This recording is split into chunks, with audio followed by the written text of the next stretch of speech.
광복절을 앞두고 우리 정부가 백색 국가 제외 방안을 발표하면서 앞으로 양국의 방향에 있어 귀추가 주목되고 있습니다. 전 남편을 잔혹하게 살해한 혐의로 구속 기소된 고유정이 첫 재판에서 계획 범행을 전면 부인했습니다. 아이의 출생 비밀을 폭로하겠다며 부부를 협박한 한 대리모가 징역 4년을 선고받았습니다. 빙상여제 이상화와 연애 중인 일본 출신 가수 겸 방송인 강남이 이달 중 한국 귀화 신청서를 접수할 예정이라고 밝혔습니다. 성추행 혐의로 재판에 넘겨진 사진작가 로타 최연석 씨가 항소심에서 1심과 같은 실형을 선고받았습니다. 자세한 소식 잠시 후 뉴스에서 전해드리겠습니다. 시청자 여러분 안녕하십니까? 신동아 방송 뉴스 김진주입니다.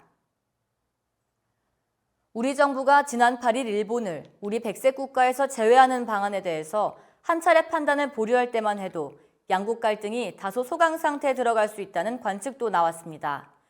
우리 정부가 맞대응 조치를 발표하면서 이제 공은 일본 정부로 넘어갔습니다.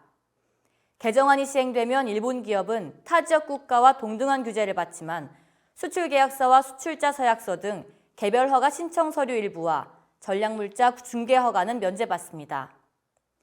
광복절을 앞두고 우리 정부가 백색 국가 제외 방안을 발표하면서 앞으로 양국이 협상 테이블에 앉을지 본격적인 경제 전면전에 돌입할지는 귀추가 주목되고 있습니다.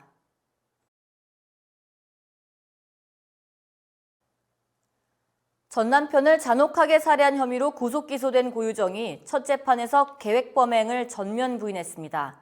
고유정 측은 전 남편의 변태적 성욕 때문에 발생한 우발적 범죄라고 주장했습니다. 고유정은 국민참여재판을 원하느냐는 재판부의 질문에 원하지 않는다고 답했고, 검찰은 고인을 나쁜 사람으로 몰아가는 주장은 인간으로서 할 도리가 아니라며 좌시하지 않겠다고 밝혔습니다. 법정을 빠져나갈 땐 분노한 시민들로부터 머리채를 잡히기도 했습니다. 고유정의 다음 재판은 다음 달 2일 오후 2시에 열릴 예정입니다.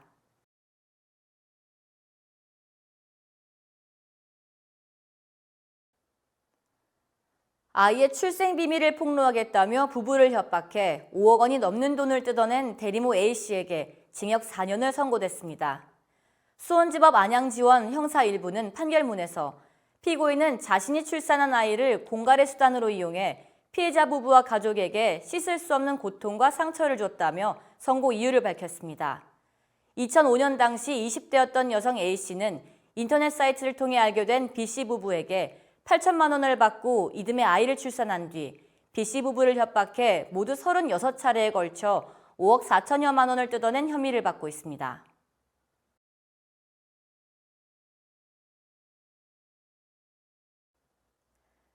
일본 출신 가수 겸 방송인 강남이 한국 귀화를 준비 중입니다. 소속사 디모스트 엔터테인먼트 관계자는 강남이 최근 한국으로 귀화하기로 했으며 이달 중 귀화 신청서를 접수할 예정이라고 밝혔습니다. 한국인 어머니와 일본인 아버지 사이에서 태어난 강남은 2011년 그룹 MIB로 데뷔했고 다양한 예능 프로그램에도 출연했습니다. 지난 3월에는 빙속여제 이상화와 교제 중이라고 밝혀 화제가 되기도 했습니다.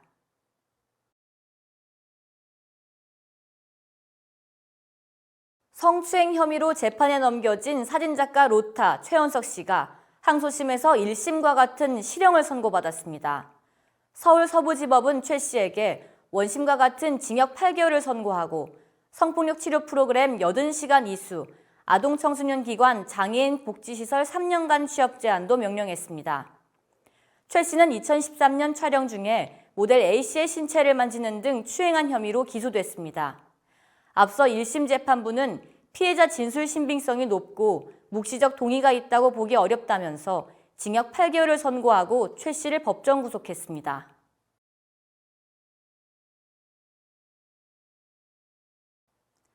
이상으로 뉴스를 마치겠습니다. 시청해주신 여러분 고맙습니다.